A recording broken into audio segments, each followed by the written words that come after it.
Yo, what is going on, guys? Crypto Vibes here, also known as Crypto. Bringing you guys another video. Today, guys, we're going over my Week 9 match in the UPA. You guys may be wondering, Week 9 UPA, what is this? Yeah, I just took over a league for that my friend Bash invited me to, so I was definitely excited to get into that. I had a lot of cool stuff I wanted to use, being like Mega Kang and stuff. So, and with Rotom Wash, I really want to try those in league format. So that was that. But anyways, the last person that was on this current roster that I have left me in a pretty good spot. Like I said, we're in week 9, so left me in a pretty good spot, being 6-2 at the moment.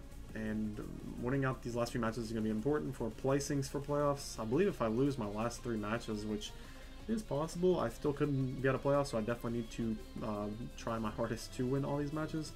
And yeah, I'll go ahead and turn my music off real quick. And yeah, I'll go ahead and explain my whole team if you guys did not see the team builder already. The whole potential team I could have brought. I brought the, yeah, the whole team is Mega Kang, Landorus T, Azelf, Rotom Wash, Serena, Alone Ninetales, Drapion, Alone Sandslash, Kecleon, Zangoose, Haxorus, Registeel, Talonflame, and Heracross. Now, I'll explain why I didn't bring Talonflame. After reading off his roster, you guys will be like, what the heck, why didn't you bring Talonflame? But he has the Mega Lucario, Jirachi Z-move. By the way, my Landorus is my Z-move user. He has the Mega Lucario, Jirachi, the Togekiss, the Blissey, Kyurem, Aerodactyl, Virizion, Typhlosion, Claydol, Dusclops, Como-O, Glyspod, Vileplume, and Houndoom. Now, get into my team. Obviously, you see what I brought on screen, but I did not bring the Talonflame, so that was one thing I was considering for a while. But after looking at his team, I believe he has a total of 5 different Stealth Rockers, so I was figuring if I did bring the Talonflame, he would want to pressure me a lot with those right from the beginning, not let me mess around with that thing at all, as my rabbit spinners are Serena and Alone Sandslash. Serena has a poor matchup this game, and Alone Sandslash had a decent matchup, so I just want to bring that as like a Aurora Veil, like last ditch effort to get a rabbit spin off. But I didn't bring it as well because he has the Aerodactyl, which outspeeds my Talonflame by 4 points, which is also something why I didn't bring it. So it definitely could have came, considering he didn't bring the Aerodactyl, and it looks like his only potential way of getting rocks up are his Blissey, not are his Blissey, but is his Blissey, which Talonflame can potentially set up on, depending how I brought it. But anyways, getting away from that, the 6 mons I did bring was Landorus Therian, which was a defensive set with Rocky Helmet, melee to take on the Mega Lucario if it's physically defensive, or physically offensive, I should say. Hopefully, which it is, or hopefully it will be. Moving on to my next mon, I have the Alone Sandslash, which I did pick up in the free agency. I was glad to pick that up and put it with Alone Ninetales. Definitely need a little bit more of a win con than this week, and that will be Alone Sandslash if I can potentially cripple down his team and let it do some work. Moving on to my next mon, I have a Spadef Registeel. It kind of helps with if he's bringing special attacking Mega Lucario. He can take a hit from a Fire Blast from Typhlosion. Don't really think I'd ever be in that situation where I want to sit in there and take it, but it can. Cannot take an Eruption though. If it's Specs, I believe, yeah. Como, or not Como. Let's talk about Rotom. Choice Scarf Rotom right here. Rotom Wash is nice. I need something to outspeed the Mega Lucario. I need something else, I should say, to outspeed the Mega Lucario outside of Sandslash in the Hail. And being able to Volt Switch off on it if it stays in, not expecting me to be Scarf, and then go right into Landorus on like a close combat. Means I'll take about 30%, and then I'll chip it with the Volt Switch plus the Rocky Helmet, which should do over half, I believe, so that's always nice there. And then I have the Mega Kang, which is a Wish supporting pass, or Wish supporting mon this week, and bring Wish, Crunch, Seismic Toss, and Substitute. Substitute is there for such things like the Blissey and the Dusclops, if Dusclops, which you did not bring, so I can potentially get behind a sub right there and put in some work with Seismic Toss, and then Wish pass some things up. And then Alone Ninetales is my last mon I brought this week. Obviously I want the Hail for the Alone Ninetales, and the Aurora Veil is just going to be very nice for helping me take less damage from the Mega Lucario, as well as things like Choice Specs Typhlosion if you decide to bring that. And yeah, so that's the team, guys. Things I'm threatened by on this team is like a late game Togekiss Scarf set, which could be a little annoying to my team, or even like, I guess, Typhlosion Scarf. Not too scared about Typhlosion Scarf though. It could be a threat actually. But yeah, we'll go ahead and get into the match and see what happened. Anyways, I'm going to leave my Rotom right here. I figured I had a pretty fair matchup against the majority of his team. If he did leave the Lucario, I get a free Volt Switch off. If he wants to stay in for some reason, I get to do that. But he's actually going to just switch out right here, knowing that he has a pretty bad matchup. Going to his Blissey. I'm going to get a little bit of chip right here. Going to my Mega Kang right from the get-go. So basically my plan is substitute here and then go for the Seismic Toss on something. Or, yeah, just get some damage off on something. Let's see what he wants to do. So, switches hard in Mega Lucario, which I thought was pretty bold play. I'm going to go ahead and substitute right here and get a Seismic Toss off of the Mega Lucario. This damage is going to be crucial as he stays in, goes for Ice Punch, and with as much bulk as I brought this week with 0 attack investment, I believe, because I didn't need it because Seismic Toss and Crunch was literally my only moves. Just go for Seismic Toss right here, and you can see how much damage this is going to do to Mega Lucario because of its poor HP. And that's going to be crucial for but Landorus in the back later on. Blissey is going to come in. I'm going to throw a Seismic Toss off. Obviously, it's not doing too much right there. I believe I will go ahead and throw off another Seismic Toss, seeing what he wants to go for, as he's just going to go for the Softball this turn. And this turn, I'm going to go ahead and hard switch out. He's going to go for a Seismic Toss right here. So I'm just going to go and Registeel. I want to get Toxic or a Thunder Wave off on this thing. More likely a Toxic, obviously, if I can. But he's going to go ahead and pull a switch into his Typhlosion. Very offensive, aggressive player right there. Goes into Typhlosion. I'm going to get the Toxic off, as my best switch at this point is Rotom. Now, the reason I go Rotom, obviously, you could throw off a Power Herb or Mental Herb. I forget what it is. Thunder or Solar Beam to hit me, and I do not live that if he has Specs. Well, obviously, it can't be Specs and Mental Herb, whatever, or Power Herb, whatever it is. But I pretty much knew I could live any variant of like Solar Beam right here, and this isn't a Z move users either, so we were good to go there. And yeah, I'm just going to go into my Rotom because my Registeel, I didn't want to take a Fire move at all because I still need Registeel a lot for things like the Blissey if I can Toxic out later, and it checks the Togekiss very nicely. So he's going to go for the Eruption straight up from that much health. He does a ton to me right here, which probably should have led him to believe that I was some kind of offensive variant, maybe Scarf or something. So I figured he'd switch out here, but my best bet was just to go straight for Hydro Pump, considering I let my Rotom get that weak in the first place. But I'm going to go ahead and miss. Unfortunate, but it is what it is. So Mega Lucario becomes that much more of a threat now. Obviously, I got the damage off earlier, which was nice.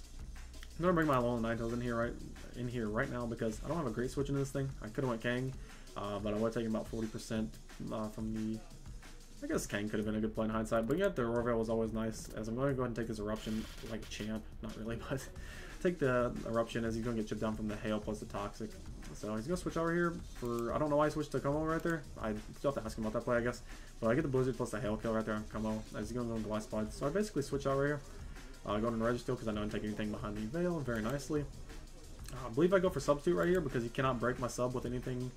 Yeah, he can't break my sub with anything unless he's like Choice Banded, which however he obviously went for Liquidation in first impression. So that's that. He can't break my sub there, and now I can throw up a Toxic onto this thing as he will get poisoned. Now he goes up to Liquidate or throws up the Liquidation. I'm gonna go ahead and switch out my Registeel right here, I believe. No, I go for Seismic Toss. Cripple this thing down a little bit, weaken it down, as he's gonna go for the Liquidation once again. And I think we do the repeat. It gets emergency exit actually, and gets into like the worst option, which is Mega Lucario. Actually, isn't the worst, I guess, because I go to my Landorus right here, as he will go for the close combat. It gets a crit on me, unfortunately. So that crit, definitely a big deal. Meaning that he did show Ice Punch earlier. It didn't break my Kangaskhan's, Mega Kangaskhan's. I don't remember what turn that was, but didn't break my Mega Kangaskhan's Substitute, as you can see right up here, turn 3. But anyways, yeah, so I definitely need to watch out for that. I believe I live from this range, even with the Roarveil up from the Ice Punch. So I believe I stay in this turn and click, yeah, I click Earthquake right here because even if he goes Togekiss, Earthquake's just my best play anyways because I can't afford for him to go Ice Punch, and then I obviously lose my Landorus, he loses Mega Lucario, but Landorus is still important for this battle. So I'm just going to click Earthquake right here. Obviously Togekiss could come in, but I'm going to go ahead and switch out right here. I have the Registeel as a pretty easy switch in. I'm going to try and Toxic this thing. Actually, I believe I go for Thunder Wave, just in case you want to bring Mega Lucario back in. It was just better for that. And Thunder Wave in this is also nice in case if it is a Choice Scarfed Togekiss, which he isn't, Air Slash plus Flamethrower, but he's going to knock me out here eventually as he gets Seismic Toss off, which is very crucial damage you'll see later in the game. I'm going to bring my Alolan Ninetales again and go for the Roarveil, as he's just going to knock me off for the Flamethrower. And I need to get my Roarveil up now because I need to start killing some of his Pokemon, as I am down 3 to 5 right now in the current position. But he's going to go Glass Spot, basically sack it off with these next two Iron Heads. And I could have went for like Earthquake or something, but I didn't want to reveal it yet because he still had Typhlosion, and maybe he knew he could probably take one hit if I didn't have Earthquake if it was just Iron Head. I was crushed, but I do have Earthquake. I show it off right there. Typhlosion goes down, and yeah, Javel's starting to put in some work. So he goes Blissey right here. Now I'm gonna back up real quick. Typhlosion dies. Now get into it. He goes Blissey. I could have stayed in. I realize that. Icicle Crash, I would have had to flinch him twice actually, and then killed him on the third Icicle Crash, which could have been nice. Could have been nice to kill Blissey off, but I would have been on a Roarveil at that point. Mega Lucario is still around, as well as my Kangaskhan, obviously. I wanted to switch out right here into my Kang so I can get a Wish Pass into the Landorus, basically. So Landorus ensures itself to live 2 ice punches from the Mega Lucario, because Mega Lucario is sitting at 12.5, but I didn't know this in the battle at the time. It said it was at 13%, which means if you would have ice punched my Landorus on like a switch in or something, because I would have had to make the switch in, get the Rocky Helmet damage anyways, and keeping my lone Sand Slash alive in the background, in the back. But if I'm getting confusing, sorry if I'm explaining this like terribly, but basically I want to ensure that I could live 2 attacks from the Mega Lucario so I could get the Rocky Helmet off twice and kill it. But like I said, I didn't know it was at 12.5%. It was sitting at 13 on my screen. He will Seismic Toss me right here. Wish. I don't need my Mega King as much anymore, so I'm going to go into my Landorus right here, like I said. Pass it. The Wish. As I will get back up to 72%, which can, in fact, take a Ice Punch, even without the Aurora Belt, which is very nice. He's going to go for the Toxic right here, onto my Mega King, and not too big of a deal. I just need to get a little bit of chip off on this thing, which is nice, because it means I can 2-hit KO this thing with a lone Sand Slash instead of just 3-hit KOing it. So that's nice there. I do get the flinch on the first turn, which does, I guess, matter. I'm not really thinking about it right now, but I guess it does matter, or does not matter as much. But I'm gonna go ahead. I guess it could have soft rolled, so I guess it did matter.